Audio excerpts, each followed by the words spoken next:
Hello all welcome to ISC. So ఈ వీడియోలో SSC సీజీఎల్కి సంబంధించిన షిఫ్ట్ 3 క్వశ్చన్స్ ఈ రోజుకి సంబంధించిన ఏవైతే ఉన్నాయో దాని రిలేటెడ్ కాన్సెప్ట్ అనేది ఒకసారి చూద్దాం. సో ఫస్ట్ క్వశ్చన్ డిస్కస్ చేద్దాం. సో ఇక్కడ క్వశ్చన్ చూడండి, which among the following is not a fresh water lake. So మనకి ఆప్షన్స్ కూడా ఇచ్చారు స్టూడెంట్స్. ఈసారి ఫ్రెష్ వాటర్ లేక్ ఉంటుంది కదా, సో ఆ ఫ్రెష్ వాటర్ లేక్ కి ఫామ్ చేసిన క్వశ్చన్ అనమాట. మేబీ క్వశ్చన్ అనేది ఎలా ఇచ్చారని తెలియదు, ఫ్రెష్ వాటర్ లేక్ ఏది కాదని ఇచ్చారు, 4 ఆప్షన్స్ ఇచ్చారని 4 ఆప్షన్స్ చెప్పారు. క్వశ్చన్ ని మనం ఇలా ఫ్రేమ్ చేసాం. So which of the among following is not a fresh water lake. Options లో చూడండి, లోక్తక్, భీమ్తల్, నైన్తల్, పులికాట్. లోక్తక్ లేక్ అనేది ఎక్కడుంది? It is located in Manipur ఏరియాగా చెప్తాం అనమాట. సో దీని మీదే మనకి ఒక ఫ్లోటింగ్ నేషనల్ పార్క్ కూడా ఉంది. సో దాన్ని కీబుల్ లాంజోవా నేషనల్ పార్క్ గా పిలవడం జరుగుతుంది. సో ఇక్కడ మార్బుల్ క్యాట్ ఏదైతే ఉందో సో దాన్ని ఫేమస్ గా చెప్పడం జరుగుతుంది. నెక్స్ట్ వన్, ఇది ఫ్రెష్ వాటర్ లేకే.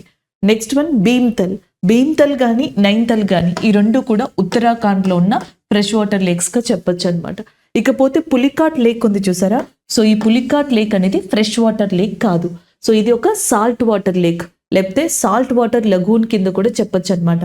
ఎగ్జాక్ట్ గా మనకి కోరమండల్ కోస్ట్ ఏదైతే ఉందో సో ఈ కోరమండల్ కోస్ట్ దగ్గర ఇది లొకేట్ అయి ఉందన్నమాట. అది కూడా ఏంటి, ఆంధ్రప్రదేశ్కి తమిళనాడుకి మధ్యలో, ఏపీకి తమిళనాడుకి మధ్యలో ఎగ్జాక్ట్గా ఈ కోరమండల్ కోస్టల్ దగ్గర పులికాట్ లేక్ అనేది స్ట్రెచ్ అయ్యి ఉందన్నమాట. ఈ పులికాట్ లేక్ అనేది ఒడిస్సాలో ఉన్న చిల్కా లేక్ ఏదైతే ఉందో సో దాని తర్వాత లార్జెస్ట్ బార్కిష్ లగూన్ గా కూడా చెప్పడం జరుగుతుంది.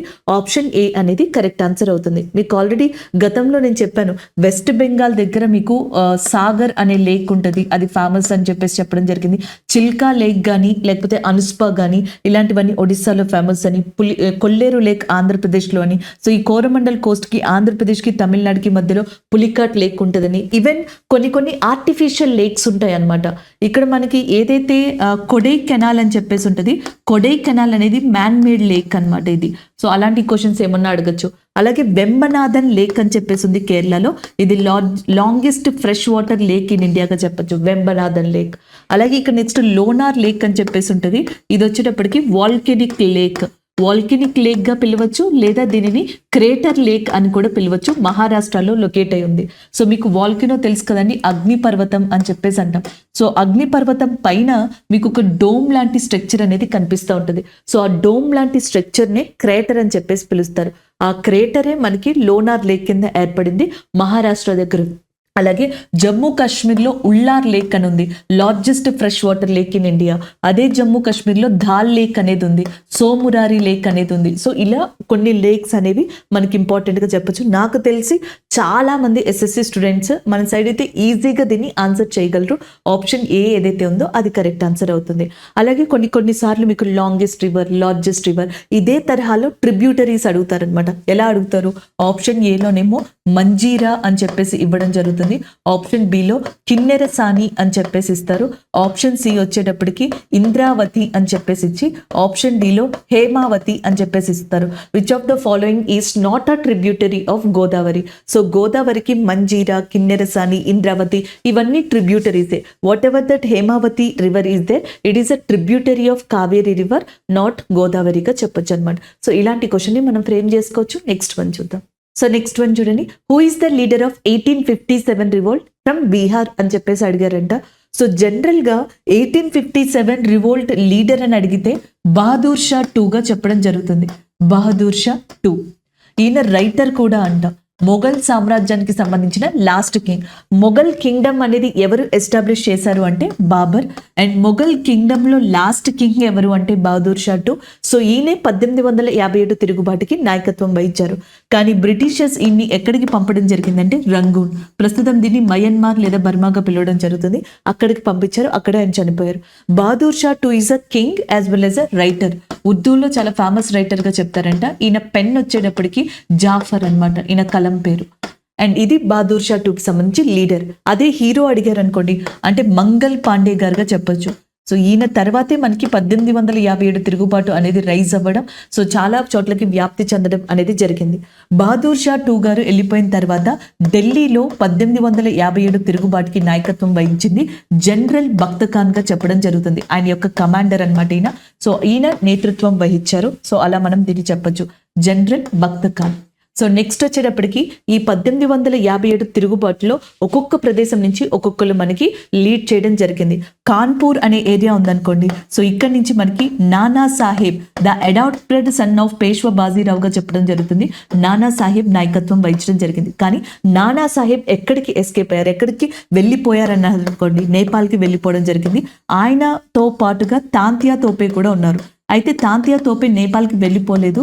ఈయనని క్యాంబెల్ అనే పర్సన్ పట్టుకోవడం జరిగింది. తర్వాత ఉరి తీయడమో లేదా చంపడమో కూడా జరిగింది. ఇది కాన్పూర్కి సంబంధించి. ఝాన్సీ నుంచి ఝాన్సీ లక్ష్మీబాయి పార్టిసిపేట్ చేయడం జరిగింది. సో అక్కడ మనకి ఎవరైతే బ్రిటిష్ ఆఫీసర్ హ్యూజ్ రోజ్ ఉన్నారో, హ్యూజ్ రోజ్ ఝాన్సీ లక్ష్మీబాయిని చంపడం జరిగింది. అలాగే నెక్స్ట్ వచ్చేటప్పటికి అవధ్ నుంచి బేగం హజ్రత్ మహల్ అనే పర్సన్ బ్రిటిషర్స్ ని ఎదుర్కొన్నారు 1857 తిరుగుబాటులో. కాకపోతే ఈవిడ కూడా నేపాల్కి వెళ్ళిపోవడం జరిగిందనమాట. అలాగే నెక్స్ట్ వచ్చేటప్పటికి బీహార్ నుంచి ఒక జమీందార్ పార్టిసిపేట్ చేశారు. ఆయన పేరు కున్వర్ సింగ్ గా చెప్పడం జరుగుతుంది. కొన్ని చోట్ల కన్వర్ సింగ్ అని కూడా ఉంటుంది. ఈయనని బీహార్ కేసరి అని కూడా అంటారు. అంటే మనకి ఒక స్టూడెంట్ చెప్పిన దాని ప్రకారం అయితే ఎవరు 1857 తిరుగుబాటులో బీహార్ నుంచి పాల్గొన్నారు అంటే కున్వర్ సింగ్ అండ్ లేదా కన్వర్ సింగ్, బీహార్ కేసరి అంటారు. అది ఆన్సర్ పెట్టచ్చు. లేదు 1857 తిరుగుబాటు మీద క్వశ్చన్ ఇచ్చుండొచ్చు, లేదా ఆ టైప్లో ఏదైనా కంటెక్స్ట్ ని ఫ్రేమ్ చేసి ఉండొచ్చు. అయితే క్వశ్చన్స్ ఇలా పడతాయి అనమాట. 1857 తిరుగుబాటు ఎందుకు జరిగింది అంటే సాలరీస్ ఉంటాయి చూసారా, ఇండియన్ ఆర్మీకి బ్రిటిష్ ఆర్మీకి. సో ఇండియన్స్ ఎవరైతే బ్రిటిష్ ఆర్మీలో జాయిన్ అయ్యారో వాళ్ళు, బ్రిటిషర్స్ ఎవరైతే బ్రిటిష్ ఆర్మీలో జాయిన్ అయ్యారో వాళ్ళకి జీతభత్యాల్లో డిఫరెన్సెస్ అనేవి ఉండేవి. నెక్స్ట్ పొజిషన్స్ ఏవైతే ఉంటాయో ఆర్మీలో, సో దాంట్లో కూడా డిఫరెన్సెస్ అనేవి కనిపించాయి. నెక్స్ట్ వన్ ఆట. సో మనకి ఏదైతే ఫుడ్ని ప్రొవైడ్ చేస్తారో ఈ రోటీస్ వంటి దాంట్లో ఆటాలో బోన్స్ డస్ట్ పౌడర్, ఎనీ యానిమల్స్కి సంబంధించిన బోన్స్ డస్ట్ పౌడర్ని కలపడం అనేది ఒక రీజన్ అయింది. అలాగే దాంతో పాటుగా ఏవైతే ఎన్ఫీల్డ్ రైఫిల్స్ మనకి ఆవు లేదా పంది కొవ్వుతో చేసిన తూటాలు ఏవైతే ఉంటాయో అది ఒక రీజన్ అయింది. అండ్ నెక్స్ట్ వచ్చేటప్పటికి ఆ టైంలో అవధ్ బ్రాహ్మణ్స్ కూడా మనకి ఆర్మీలో ఉన్నారు, బ్రిటిష్ ఆర్మీలో.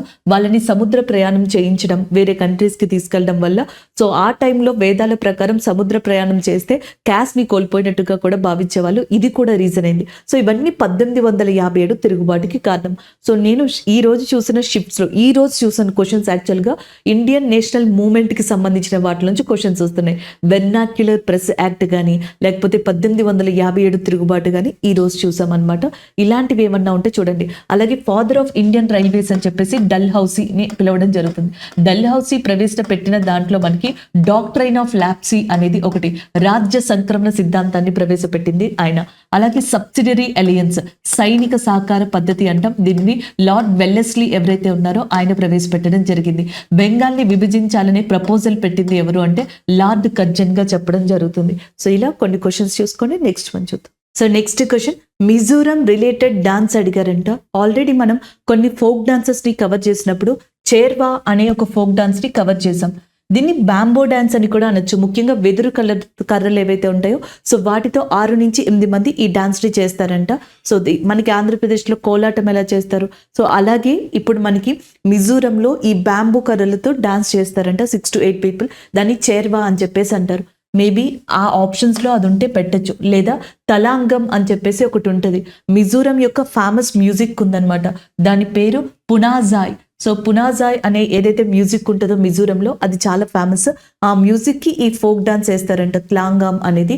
మేబీ అది అడిగి ఉండొచ్చు. లేదా మీకు నేను ఆల్రెడీ చెప్పాను ఈ చాప్ చార్ కట్ కానీ ఇలాంటివి ఉంటే మిజోరంకి సంబంధించిన ఫెస్టివల్స్ అని, ఆ ఫెస్టివల్స్లో మనకి చైలం అనే ఒక డాన్స్ని ప్రదర్శిస్తారంట. మరి ఏది ఇచ్చారు అనేది ఆప్షన్స్ తెలియదు కాబట్టి దాన్ని బట్టి పెట్టాలి. మిజోరం యొక్క చీఫ్ మినిస్టర్గా జోరామ్ తాంగ్ అనే పర్సన్ ఉన్నారు, గవర్నర్గా కే హరిబాబు ఉన్నారు.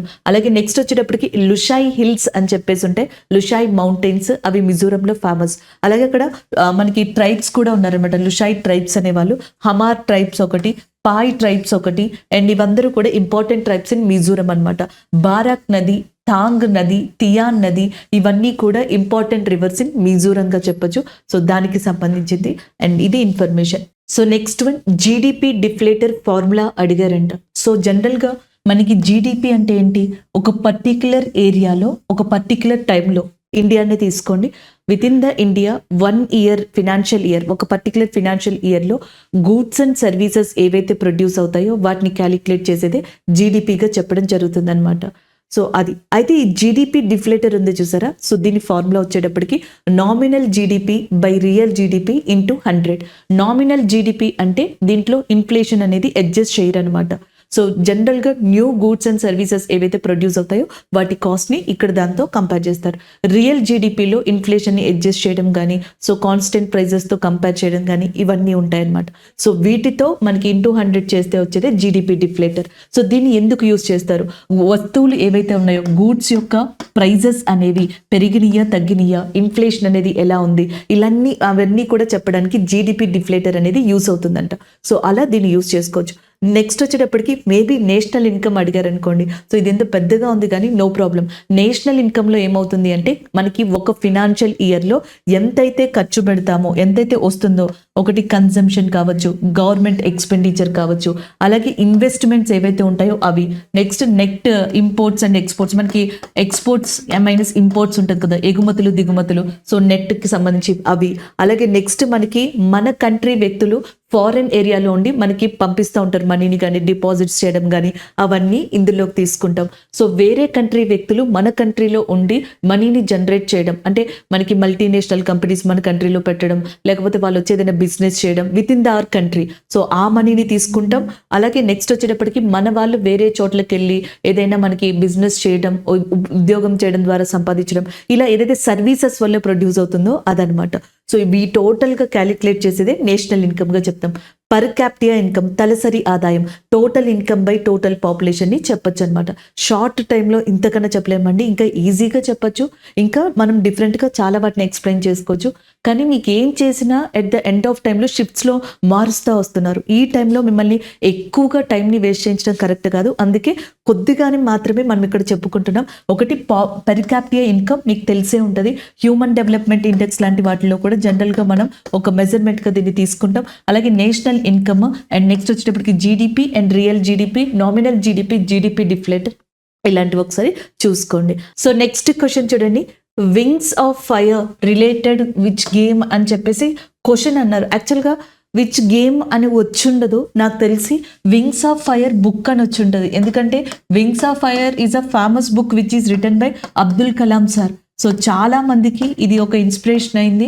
అండ్ ఈవెన్ మన యొక్క అకాడమిక్ కరికులంలో కూడా దీన్ని యాడ్ చేయడం జరిగింది, అకాడమిక్ సిలబస్లో కూడా.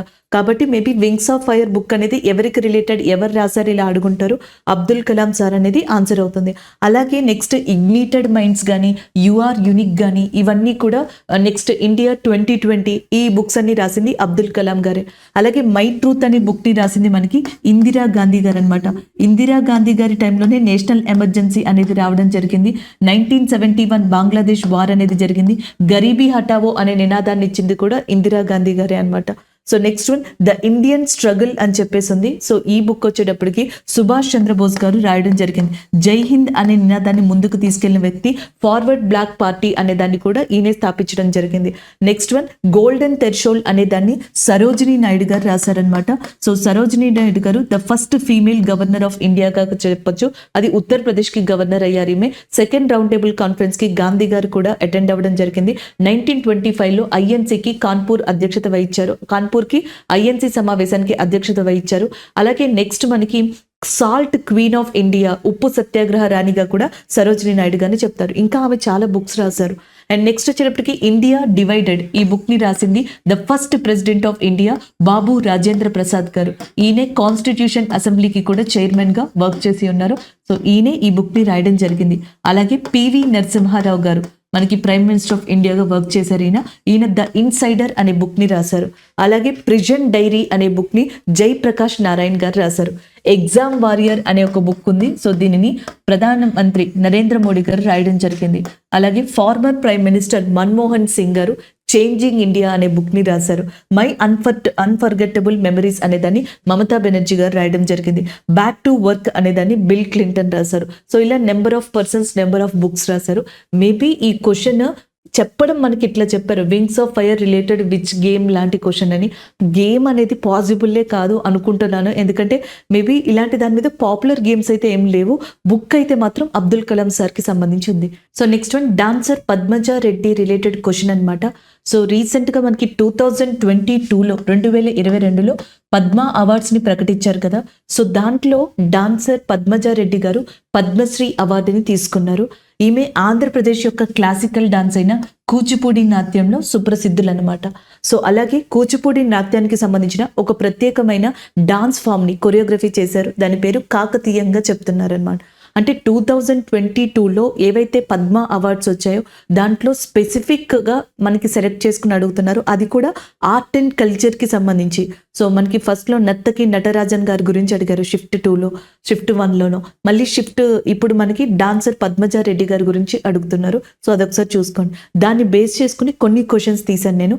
ఈ మనకి 2022లో ఆంధ్రప్రదేశ్కి సంబంధించిన సాకిని రామచంద్రయ్య ఎవరైతే ఉన్నారో ఓకల్ ఫోక్ సింగర్ అయినా, and as well as Koya ట్రైబ్కి సంబంధించిన కంచు తాళం కంచు మేళం అనే దానికి సంబంధించి చాలా ఫేమస్ సింగర్ అంట.